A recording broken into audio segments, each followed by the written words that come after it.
నమస్తే. గల్లీ నుంచి ఢిల్లీ దాకా అమరులను కొలిచే ప్రతి ఒక్కరు కూడా అమరుల స్మారక స్తూపం వద్దకు వెళ్తున్నారు, నివాళులు అర్పిస్తున్నారు. సో ఘనంగా 10 ఏళ్ల దశాబ్ది ఉత్సవాలు పండగ వాతావరణం కనిపిస్తుంది తెలంగాణ రాష్ట్రంలో. 10 ఏళ్ళు ముగించుకొని 11వ ఏట అడుగు పెడతా ఉన్నారు. సో ఇవాళ మనం అసెంబ్లీ ముందున్నటువంటి గన్ పార్క్ దగ్గర ఉన్నాము.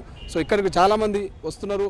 అమరులకు వాళ్ళ త్యాగాలకు గాను నివాళులర్పిస్తున్నటువంటి సిచ్యువేషన్ మనం చూస్తూ ఉన్నాం. సో అదేవిధంగా విద్యార్థుల రాజకీయ పార్టీకి సంబంధించినటువంటి నాయకులు ఉన్నారు. సునీల్ గారు, సిహెచ్ సునీల్ గారు. సో సునీల్ గారు ఉస్మానియా అనగానే అందరికీ తెలుసు, త్యాగాలకు పెట్టింది పేరు. సో అటువంటి ఉస్మానియాలో మొదలైనటువంటి పోరాటం కావచ్చు, త్యాగాలు కావచ్చు.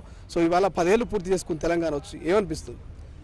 ఈరోజు మేము ఏదైతే ఆశించి ఉద్యమంలో పాల్గొన్నామో, ఏదైతే ఆశించి జైళ్ళ పాలైనామో, ఏదైతే ఆశించి బుల్లెట్ దెబ్బలు తిన్నామో, ఏదైతే లాఠీ దెబ్బలు తిన్నామో ఆ తెలంగాణ ఈరోజు సాధ్యం కాలేదు.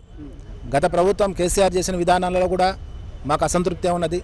నేడు తెలంగాణ వద్దని ఉద్యమకారులపై మరి లాఠీలు పట్టుకొని కొట్లాడిన ఏదైతే రాజకీయ నాయకులు ఉన్నారో వాళ్ళు ఈరోజు పాలిస్తూ ఇంకా ఉద్యమకారులని కానివ్వండి, తెలంగాణ వాదుల్ని కానివ్వండి అనగదొక్కుతున్న వ్యక్తులే ఈరోజు పాలిస్తున్నారు. ఈ పాలించే విధి విధానాల్లో మనం అనుకున్న నీళ్లు నిధుల నియామకాలు సరిగా ఉపయోగపడలేదు. మనం అనుకున్న రీతిలో ప్రజలకు అందించలేకపోయారు. అందుకని ఈరోజు విద్యార్థుల యొక్క ప్రాణ త్యాగాల నుంచి పురుగు పోసుకుంది ఈ యొక్క విద్యార్థుల రాజకీయ పార్టీ. రాష్ట్రంలో ఉన్నటువంటి అన్ని యూనివర్సిటీలు కూడా మమేకం చేసుకొని ఏకతాటిపైకి తీసుకొచ్చి ఈ రాష్ట్రంలో మన ప్రాణాలు పెట్టి మనం తెచ్చుకున్న ప్రాంతంలో మనమే పాలించుకుందాం, మన నీళ్లు, మన నిధులు, మన నియామకాలు మనమే అందించుకుందాం అనే ఉద్యమ ఆకాంక్ష కలిగి మేము కొనసాగుతున్నాం. 1969లో 369 మంది విద్యార్థులు వారి యొక్క ప్రాణ త్యాగాలు చేశారు. అదేవిధంగా మలిదశ ఉద్యమంలో 1200 మంది విద్యార్థులు ప్రాణ త్యాగాలు చేశారు. ఈ ప్రాణ త్యాగాలకి వారి యొక్క రాజకీయ లబ్ధి కోసమే వాళ్ళకు చేస్తున్నారు. కానీ రాజకీయ పార్టీలు మమ్మల్ని వాడుకున్నారు. కానీ ఈ యొక్క అమరవీరులు ఎవరైతే వారి యొక్క ప్రాణ త్యాగాలు చేశారో దానికి ఈరోజు సంతృప్తి లేదు ఈ రాష్ట్రంలో. కాబట్టి వారి యొక్క ఆశయాలను మేము రక్షించుకునేందుకు నేడు మేము ఒక మహాకూటమిగా విద్యార్థులందరము ఏకమై విద్యార్థుల రాజకీయ పార్టీని ఏర్పాటు చేసి ఈ రాష్ట్రంలో అధికారంలోకి రావాలని ఒక ఉద్దేశం కలిగి నీళ్లు నిధుల నియామకాలు సక్రమంగా అందరికీ అందించాలనే ఉద్దేశాన్ని కలిగి ఉన్నాం. ఈరోజు చూసినట్లయితే జై హో జయ తెలంగాణ అనే మనం ఆ పాటని అందించాలా, ఈ యొక్క రాష్ట్ర గీతంగా అందించాలనుకుంటే మన రాష్ట్రంలో ఎంతోమంది ఉద్యమకారులు ఉన్నారు. పాటలు పాడి చైతన్యపరిచి విద్యార్థులను కూడా చైతన్యపరిచి రాష్ట్ర ప్రజలందరినీ చైతన్యపరిచి ఈ రాష్ట్రంలో ఒక ఉద్యమాన్ని సంఘటితం చేసిన వ్యక్తులు ఉన్నారు. వాళ్ళతో పాడించవచ్చు, వాళ్ళతో సంగీతం చేయించవచ్చు. కానీ రాష్ట్ర ప్రభుత్వం సినిమా వాళ్ళతో తిరిగేయడం, ఈ రేవంత్ రెడ్డి రియల్ ఎస్టేట్ వాళ్ళతో తిరగడము, సినిమా వాళ్ళతో తిరగడము, జూబ్లీహిల్స్లో తిరగడము, వాళ్ళతో మమేకం తెలుసు. కానీ ఈ యొక్క గ్రామీణ ప్రాంతంలో ఉన్న వ్యక్తుల గురించి, ఉద్యమాల్లో పాల్గొనే విషయం నుంచి ఈ రేవంత్ రెడ్డికి ఏం తెలుసని మేము ప్రశ్నిస్తున్నాం. ఏదో గుడ్డిగా నాకు ఉన్నారు, ఆస్కార్ వచ్చింది, వాళ్ళతో పాడిచ్చేస్తాం, వాళ్ళతో మ్యూజిక్ కొట్టిస్తామంటే మా యొక్క విలువలు మేము అన్ని కూడా కోల్పోవాల్సిన సందర్భం ఈరోజు ఏర్పడ్డది ఈ రాష్ట్రంలో. అదేవిధంగా ఈ జాతి మన ఇక రాష్ట్ర చిహ్నాన్ని మార్చారు. చిహ్నంలో మనకు కావాల్సిన ముఖ్యమైన అంశాలు ఏమున్నాయి వాటన్ని క్రోడీకరించి పెట్టాల్సిన సందర్భం ఇది. వాటన్నిటి తొలగించేసి వారికి ఇష్టమైన అంటే గత పాలకుల్ని మేము పక్కన పెడుతున్నాం. ఆ కేసీఆర్ పెట్టిన ప్రతి ఒక్కటి కూడా మేము దాన్ని రద్దు చేస్తాము, ఆయన ఆనవాళ్ళు లేకుండా చేస్తామనేది ఒక కక్షలాగా పెట్టుకొని చేయడం తప్పించి ఈ రాష్ట్రాన్ని బాగు చేయాలనే ఆలోచన విధానం లేదు. వచ్చిన 100 రోజులనే అమలు చేస్తున్న హామీలు ఎటుపోయినని మేము అడుగుతున్నాం. ప్రజలు ఇంకెంతకాలం మభ్యపరుస్తారు, ఎంతకాలం మోసపరుస్తారు?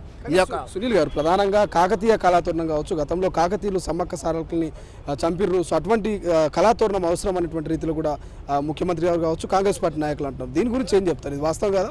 అది వాస్తవమే. ఇంకా దాంట్లో సమీకరించి ఇంకా ఎంతోమంది ఆలోచన విధానాలు, ఎంతోమంది మేధావుల యొక్క ఆలోచనలు పెట్టాలా. ఒక కేబినెట్ సమావేశంలో నీ మంత్రులు జ్ఞానం లేని వ్యక్తులు కూర్చోబెట్టుకొని మీరు లోగో క్రియేట్ చేయడం కాదు. ఉద్యమకారుల ఆకాంక్షలు ఏంటిది? 1969 ఇప్పుడు ఈరోజు వచ్చారు, లోపల ఉన్నారు 1969 ఉద్యమ బాధితులు. వాళ్ళందరికీ కావాల్సిన అవసరాలు ఏంటిది? వాళ్ళు ఎందుకు ఉద్యమంలో పాల్గొన్నారు? తెలంగాణ ఎందుకు కావాల్సి వచ్చింది? అవన్నీ కూడా దాంట్లో ఉండాలి ఆ లోగోలో. కేవలం ఈ ఒక్కటే కాదు, చాకల ఐలమ్మ ఉన్నది, మన వాళ్ళు మా రోజు వీళ్ళందరూ వారి యొక్క ఆత్మ బలిదానాలతోనే వచ్చింది కదా ఇవన్నీ. కానీ అటు విద్యార్థి నాయకులు కావచ్చు, ఉద్యమకారులు కావచ్చు, అమరుల కుటుంబాలకు కాంగ్రెస్ మేనిఫెస్టోలో ప్రకటించింది. మేము అధికారంలోకి వస్తే 250 గజాల జాగా కావచ్చు, ఉద్యోగం కావచ్చు, ఇతర అంశాన్ని పొందుపరిచింది. సో ఈ 5 ఏళ్లలో నిజంగా వాళ్ళు ఇచ్చిన హామీలు నెరవేరుతారంటూ నమ్మకం ఉన్నదా మీకు విద్యార్థి నాయకులుగా? విద్యార్థి నాయకులుగానే కాదు, రాష్ట్ర ప్రజలకు కూడా మాకు ఎటువంటి నమ్మకం లేదు. ఏదైతే తెలంగాణ రాష్ట్రం ఆవిర్భావమైంది తర్వాత ఈ 10 ఏళ్ళు మేము నష్టపోయినాం.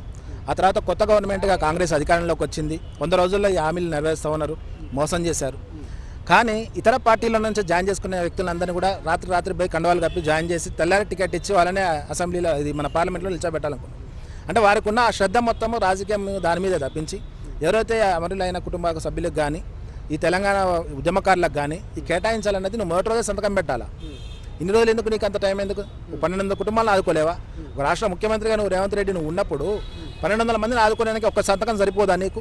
ఎన్ని గజాలు కావాలి నీకు? నువ్వు ఏదో రియల్ ఎస్టేట్లో 100 ఎకరాలు ఆక్యుపై చేసుకున్నారు మీరు. వాటిలో ఆక్యుపై చేసుకున్నారు, గవర్నమెంట్ ల్యాండ్లో ఆక్యుపై చేసుకున్నారు. అవి తీసి 1200 మందికి ఇయ్యి.